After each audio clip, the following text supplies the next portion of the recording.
बिस्मिल्लाहिर्रहमानिर्रहीम, अस्सलाम वालेकुम। मेरा नाम तारिक मतीन है और अपने यूट्यूब चैनल पर मैं आपसे मुखातिब हूँ। सबसे पहले तो आप सबका बहुत शुक्रिया कि जो आप मैसेजेस में सवालात करते हैं, मोहब्बत का इजहार करते हैं, जिन चीज़ों को पसंद करते हैं उन पर। दूसरा दरख्वास्त ये कि अगर आपने सब्सक्राइब नहीं किया है तो सब्सक्राइब कर लीजिए ताकि वो चीज़ें जो मैं चाहता हूँ आप तक पहुँचें। अगर आप पसंद करें तो आप तक पहुँच सकती हैं। उसके बाद आज की वीडियो बनाने का मकसद ये कि वज़ीर आज़म इमरान ख़ान ने एक ख़िताब किया और अंग्रेज़ी में वो ख़िताब किया। वज़ीर आज़म के मुखातिब थे बैनुल-अक़वामी इदारे, वज़ीर आज़म के ख़ास तौर पर माली इदारे मुखातिब थे। और वज़ीर आज़म इमरान ख़ान ने अपने उस ख़िताब में ख़ासकर पाकिस्तान के लिए और फिर तरक्की पज़ीर दुनिया के लिए, तरक्की पज़ीर मुल्कों के लिए बात की और बैनुल-अक़वामी माली इदारों पर ये ज़ोर दिया कि वो जो कर्ज़े हैं उनमें नरमी बरतें, उनकी जो डेट रिलीफ़ है वो फ़राहम करें। वज़ीर आज़म इमरान ख़ान ने ये ख़िताब किया। वज़ीर आज़म इमरान ख़ान के इस ख़िताब के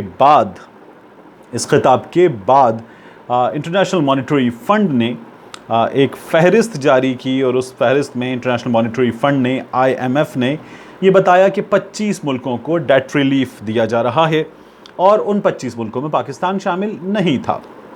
और उसके बाद हमारे यहाँ जो anti Imran Khan, anti PTI journalist lobby है, या जो लॉबी है, सिर्फ जर्नलिस्ट लॉबी ही नहीं, उन्होंने शदीद तनकीद शुरू कर दी वज़ीर आज़म इमरान ख़ान पर और कहा कि वज़ीर आज़म इमरान ख़ान ने पूरा ज़ोर लगा लिया, वज़ीर आज़म इमरान ख़ान ने मिन्नत तरले कर लिए और इंटरनेशनल मॉनेटरी फ़ंड ने वज़ीर आज़म इमरान ख़ान के बार बार कहने के बावजूद पाकिस्तान को उस फहरिस्त में शामिल नहीं किया, उन 25 मुल्कों में शामिल नहीं किया जिन्हें डेट रिलीफ़ मिल रहा है।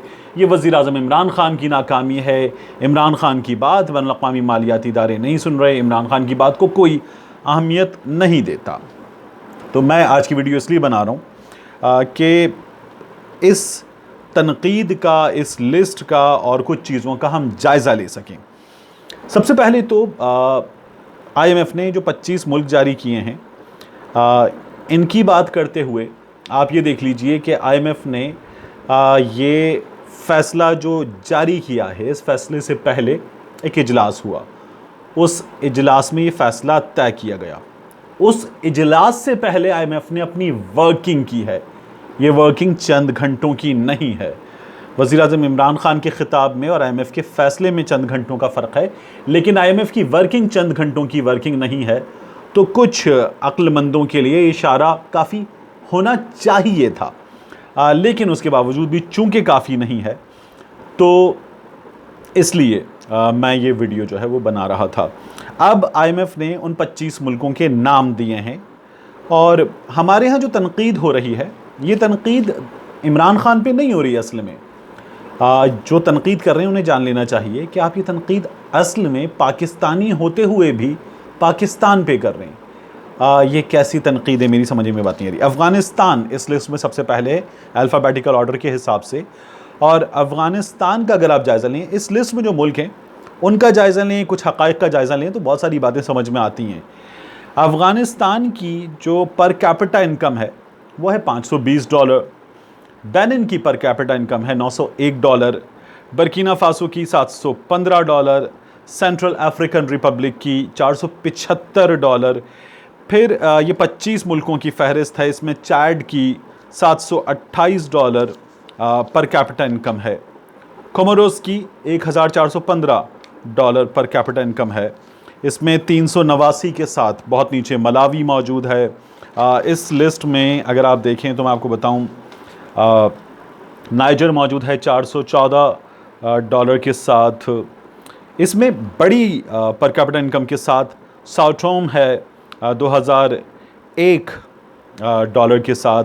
सोलोमन आइलैंड है $2137 के साथ। और पाकिस्तान इस लिस्ट में नहीं है, तो ये तो पाकिस्तान की बड़ी बेइज्जती हो गई। इमरान ख़ान की बात को कोई वैल्यू नहीं दी गई। अब पाकिस्तान की जो पर कैपिटा इनकम है वो है 1482, और फिर उसके बाद पाकिस्तान से ज़्यादा इनकम वाले भी मुल्क इसमें मौजूद हैं, तो पाकिस्तान क्यों शामिल नहीं है? तो जो मुल्क बेशतर शामिल हैं उनकी पर कैपिटा इनकम को देख लीजिए, उनके माली मामलात को देख लीजिए। उसमें वो मुल्क शामिल हैं जिनकी आबादी का 75% हिस्सा ख़ते ग़ुरबत से नीचे रहता है, इसको जान लीजिए। फिर उसके बाद ये जान लीजिए कि ये वो मुल्क हैं जिनमें खाना जंगी के मामलात, बागियों से लड़ाई के मामलात और इन मुल्कों में कहत के खुश्कसाली के मामलात हैं, और ये बुरी तरह से अफेक्टेड मुल्क हैं। आप ये देख लीजिए कि इसमें अगर सोलोमन आइलैंड $2137 के साथ मौजूद है, तो सोलोमन आइलैंड $1.396 बिलियन की इकॉनमी है। पाकिस्तान $314.6 बिलियन की इकॉनमी है। पाकिस्तान जो दुनिया की 50 बड़ी इकॉनमीज़ हैं उनमें शामिल है।